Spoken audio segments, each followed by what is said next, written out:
Hello, folks. Okay, just really quickly, a review will be coming up.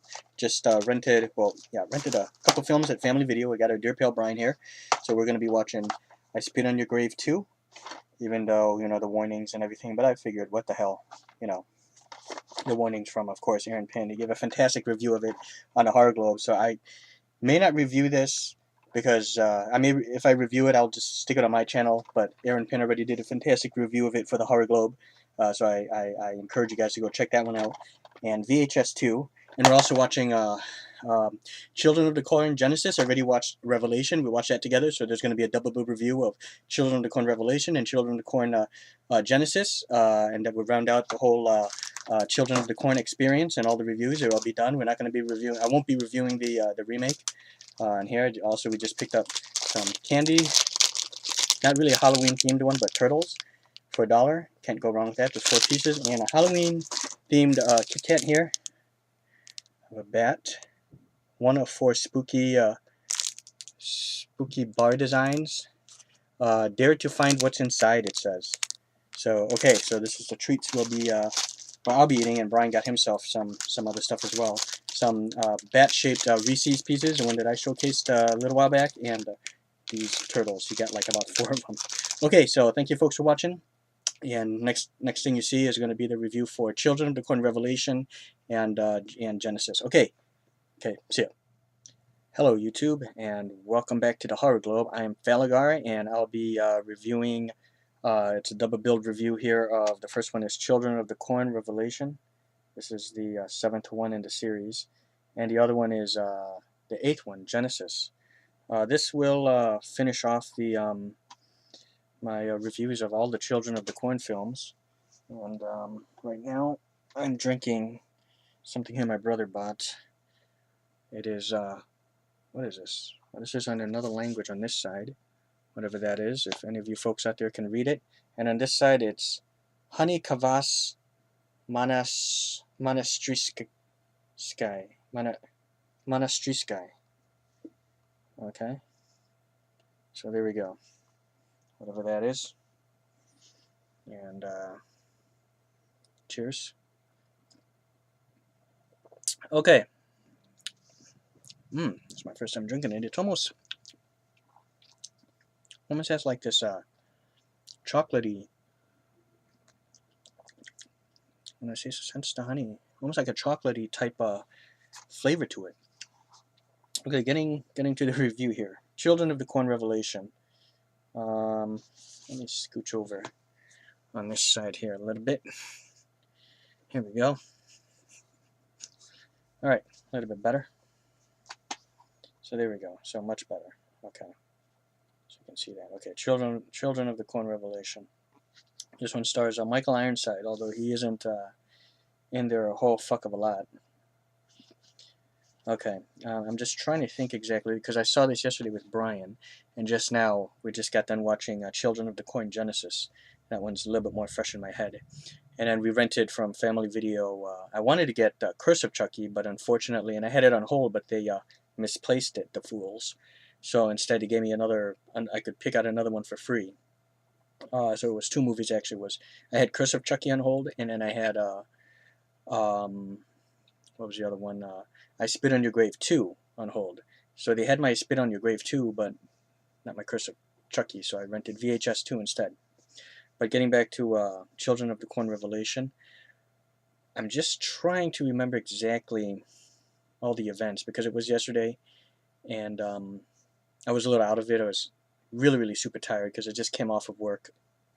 There's a girl named Jamie, and I believe she went to the town of, I don't know if it's in Gatlin or some town maybe like near Gatlin. Not Hemingford, I don't think. But it's like some city in Nebraska that's close to Gatlin. And she wanted to give her grandmother pay her grandmother a visit, because she hasn't been returning her calls. And she gets to her house, and her house is a wreck. Her grandmother's house is a wreck. And she's just finding, like, corn stalk and just weird things. And It's not really her house. I think it's her grandmother's apartment.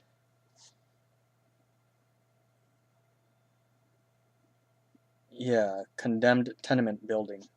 Yeah, and there's like some colorful people living there. There's some guy in a wheelchair, has a temper problem. There's this really, really hot, beautiful teen girl there. Um, Quite nice, blonde, and she's a cheerleader. And yeah, so she goes there, and the police get involved, trying to find out, the disappearance of her grandmother.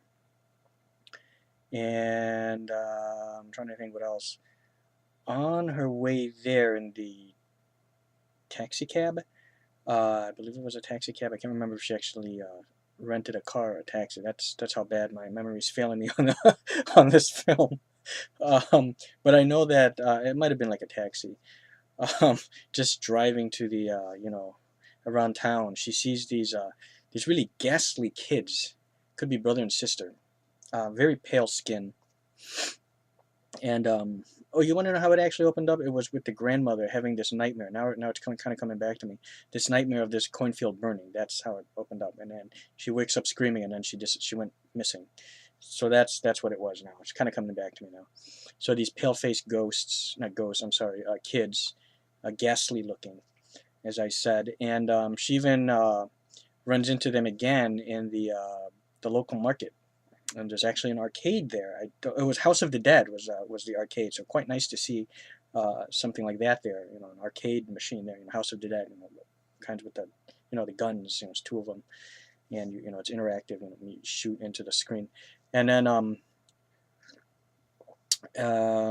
she sees the kids just hanging out at the arcade.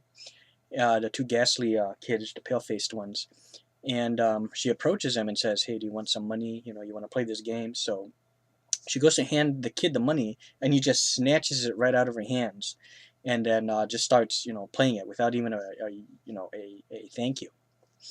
And then she leaves, and when she leaves, she encounters this other strange kid, also kind of pale faced. And throughout the whole thing, you're going to see all these pale faced kids, and it's really different. I can't remember. I think he who walks behind the rose is mentioned.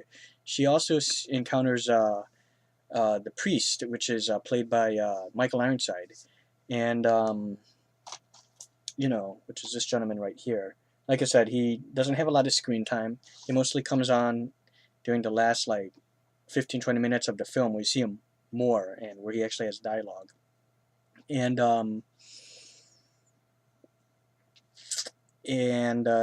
yeah, so it's just basically this woman, Jamie, trying to find out what's going on with her grandmother, where she went off to, what happened to her, and also, coming, uh, uh, discovering this whole secret, about the children of the corn in this town. There's like a big secret that happened in this town. And what's different about this, it isn't just these kids. They kind of went a slightly different route here. They're not just kids; they're actually spirits of kids. So there are a lot of almost like a ghost story, to be honest with you. So they're basically spirits of descendant of of the descendants of the children of the corn again. Not really descendants, but just the ghosts of the children of the corn of the past. Is basically what it is. There is a nice nude scene with the cheerleader. So not, I mean, it's nice, and it's done in almost in a tasteful way. It's not just a straight out, she pulls her shirt off and then you see her titties hanging. It's more of like very, very beautifully and gorgeously shot, where she's kind of behind the like these almost like transparent red curtains, so you can kind of see through it slightly. She takes it off and you see it. Where she gets into the tub, you kind of see like the top of it, and then it covers up in the bubbles, and you see the nipples, and it's beautifully shot. Beautiful girl, beautiful girl. So good. So that's one of the that's one of the things this film had going for it. Um, uh, it was better. I will tell you that it is much better though than Children of the Corn 666, The Return of Isaac. That movie was utter cocksucking shit. So let's see. trying to remember because I did doze off a little bit. I apologize. I did doze off, and Brian here said, "It's like, are you falling asleep?" I'm like, "Yeah," because we were supposed to hit the double bill of Genesis, and as it started getting near the end, I said, "You know what? I don't think we're gonna hit a double bill." And getting kind of, he's like, "That's okay. That's all right. We'll hit it tomorrow," which is today. So we hit Genesis. Um, Michael Ironside was the priest, and he was you know decent in it for his role and what little screen time he had. There's a funny death with the guy in the wheelchair. He's telling the kid, hey, shut up, shut the fuck up, you fucking kids. He's always swearing, and there's a scene with this other woman, I won't say who. She's like dying in the room, and she's screaming, because she's dying, and she's like, shut up, you fucking slut, you fucking cunt, shut the fuck up, you dumb whore. It's just funny. There's the guy in the wheelchair.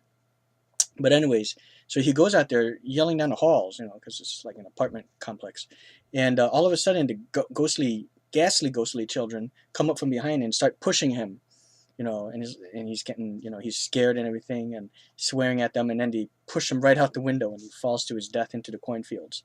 Some decent deaths in here, and in a very nice, artistically shot nude scene.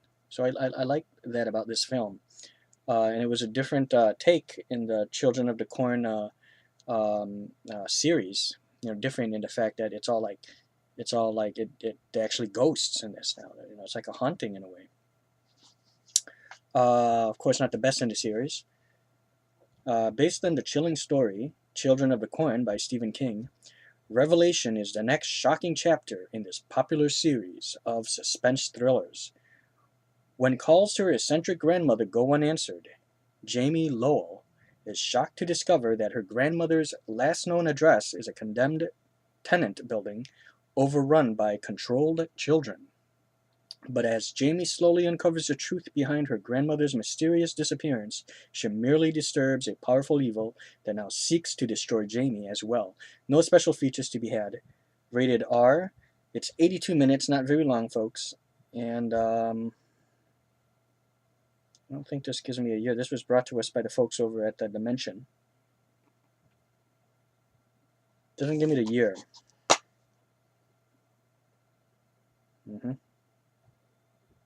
Yep.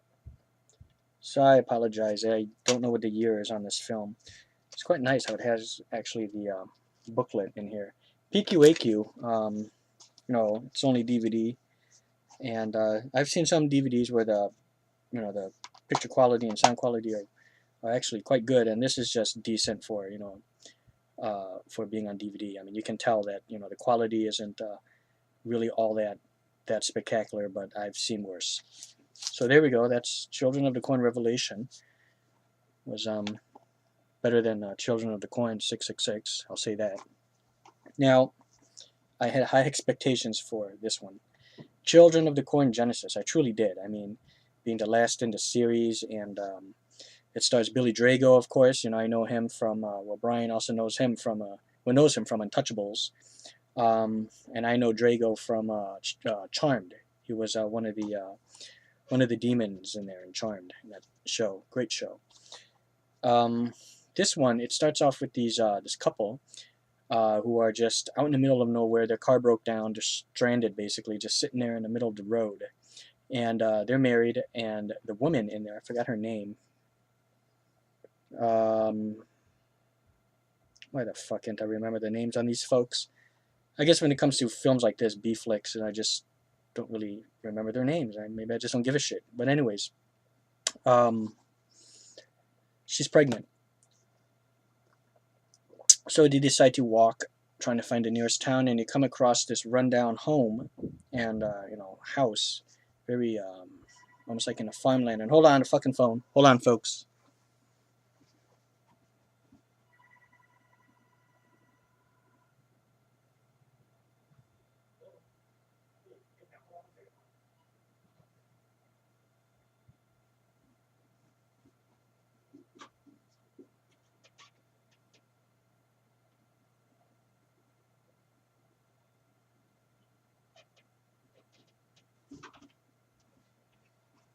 All right. Hey, what's going on? Hey, folks. Yeah, I'm just answering the phone. It's Brian here on the phone. So just give me a second, gentlemen. Yeah, I'm reviewing. I'm on Genesis right now. Not on speaker, no sir. It's Brian, folks. Okay, go on. As soon as you're ready, you can head on over right now. I'll be done. They shouldn't be. I don't think so. I think they might be stopping over at the Myrna's house. Yeah, so they might be stopping by there first too, on the way back. So everything should be cool. Sure. Okay, thanks, pal. All right, bye. So it's coming over, and we're probably gonna watch. I Spit in the Grave too. So I gotta get through this now because you said we gotta start it right away. He's a little hesitant about coming over right now, anyways, because for him, the next day's a work day. So let's get done with this here before he gets over. Okay, well, so Children of the Corn Genesis. Okay, basically it's Billy Drago's house. I'm just gonna say right off the bat, I'm not gonna make this so thorough because this movie was absolute fucking shit. Okay, this film, I had high hopes for it. It started off really well. Matter of fact, it even before that, the couple got stranded. I keep forgetting the intro thing. The reason why it started off with promise was it was in 1973, the events before Children of the Corn 1. There's a soldier coming back home from the Vietnam War, and he comes home to Gatlin, and he goes into his house, and he's calling out for his mom, his dad. He goes into the house, it's broken into, and he finds his mom dead, choked on some fucking corn stalks, and she's dead. So then he pulls out his gun. He's a soldier. You don't fuck with a soldier, basically. And then he's going around the house, and he sees his dad, and he's got fucking corn like into his wedged into his eye socket, stabbed to death through the eye sockets with fucking corn. And you see some other corpse of a woman just lying there, and you see this other kid, they are female, long dark hair, and she's coming at him, and he has no choice. He pulls his gun on her, and he wants to shoot her, but he doesn't. He wants to shoot himself, but then she pushes him out the window, and then that's the last to see of him. And I'll just say right off the bat, he grows up to be Billy Drago's house. So getting back to where we're at, to come across Billy Drago's house and asking the phone. At first, he's a little bit hesitant, and he changes his mind, and he invites them in to use their phone. And then there he encounters this Russian woman who is the same Russian woman who starred in the first Hostel. That woman, the woman that kind of seduced Jay Hernandez's character, that blonde one. So anyways, so she was basically a mail order bride.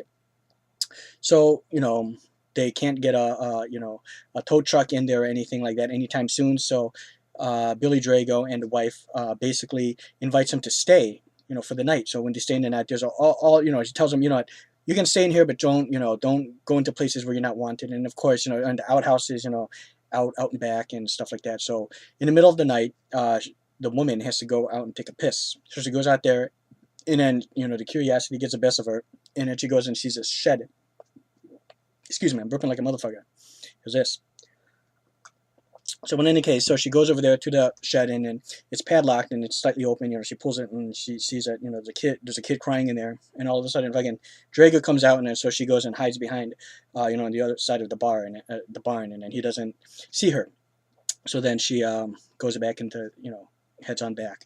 Now the whole thing is really, really weird because apparently we don't know who's doing it. It could be Billy Drago, it could be the fucking kid, but someone has apparently telekinesis. Because there's shit flying around everywhere. Whoever's doing this is eventually the cops come, makes the cop just right up into the fucking sky. Okay, and when they try to open the door, telekinetically forces shut. And not only that, there's even some supernatural, some sort of psychokinesis involved too, because when the cop was coming, they were banging on the their windows were boarded up for some reason, banging on it, yelling for the cop, which realistically you'd be able to hear them, but for some reason it just goes unnoticed, as if they're ghosts. Even trying to rationalize this, maybe they're dead, because how come the cop didn't see them? So they even went through that phase. And I have to tell you, you don't really see any kids, saved for the beginning of the film where you kind of see some kids during that 1973 flashback, but it just, and even Brian said, it just doesn't feel like a Children of the Corn film. He even went so far as, when there was about 20 minutes left of the film, he goes,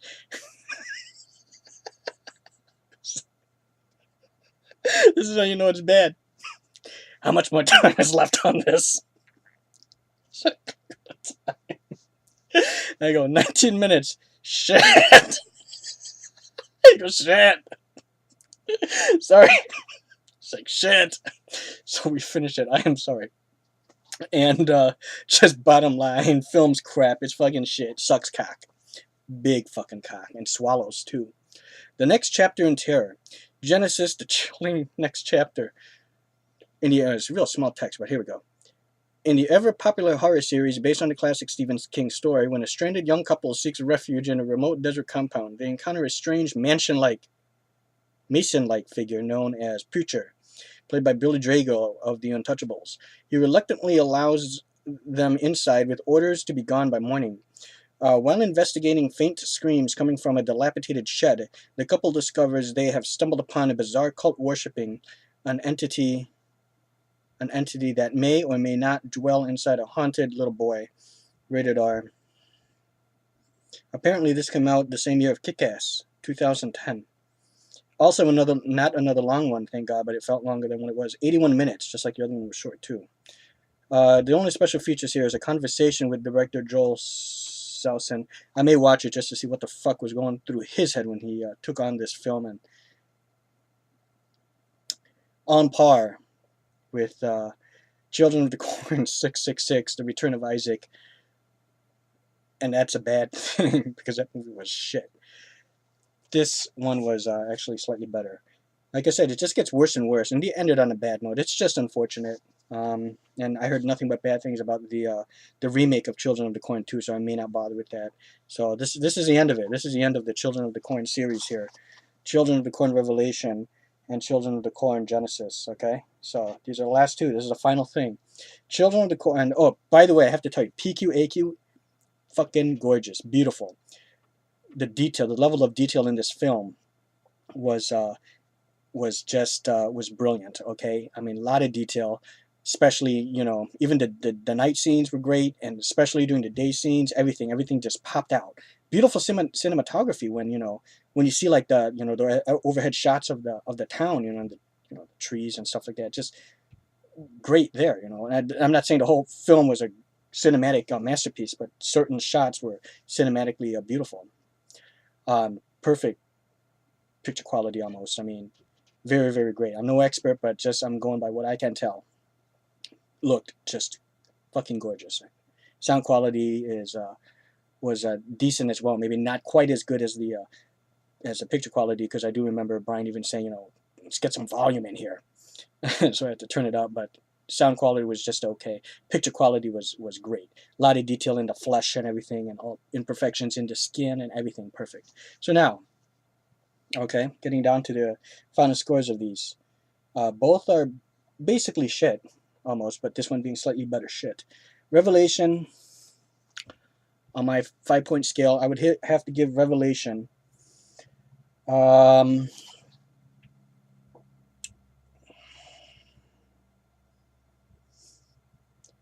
generous 2.5. Okay, 2.5 for this one, because it was different, being that these are actual ghosts. You can see them, they look very, very creepy. Okay, you can even see the kid. For Genesis, I can't remember what I gave Children of the Corn 666, Isaac's Return. I think I gave it a generous 2.25. This one I'd have to actually maybe, you know what? This was pure shit. Too bad the picture quality could not match the film. Or, yeah, too bad. The film couldn't be as good as what the picture quality was on this. Such a waste. Anyways, and what a bad way to end the series. I would have to give this one maybe, oh shit, generous 2.25 for Isaac it was. So I'd probably have to give this one maybe a solid 2.25, which is still bad. The only reason why maybe I'd judge this one, I would rate this slightly higher than Genesis, or than Isaac's Return, is because the picture quality was better, and it was a little nice nude scene, which I don't think 666 had that. Oh no, no, this is the one with the nude scene. You know what? This one kind of had with that girl from Hostel, the Russian girl. Not really a nude scene, just a nice little sexy scene where you see she pulls her top down a little bit. You see the top of her breasts and a little nip slit, right here a little bit. So you get that. Not as nice of a nude scene as this one. Just so you folks know, this has a much better nude scene than this one, but this one still had a slightly thing. So yeah, for that scene right there, I rated slightly better than 666. Okay, so there's my reviews for those two films, and we're gonna go ahead and watch when he gets his ass over here. I Spit on Your Grave too. So I'm looking forward to some more cheesy fun, and it's more so. I know Aaron, you rated this one really bad and called it shit, and I have no doubt on that. I just to see, I heard that it's really graphic with the kills and stuff, so that's what we're in for. Okay, so thank you guys for watching. Subscribe to the Globe. Subscribe to everyone involved in the Globe. I'm Falagar517. Please shoot over to my channel and give me a sub too. I very much appreciate that, and I hope you folks have a happy Halloween. Farewell.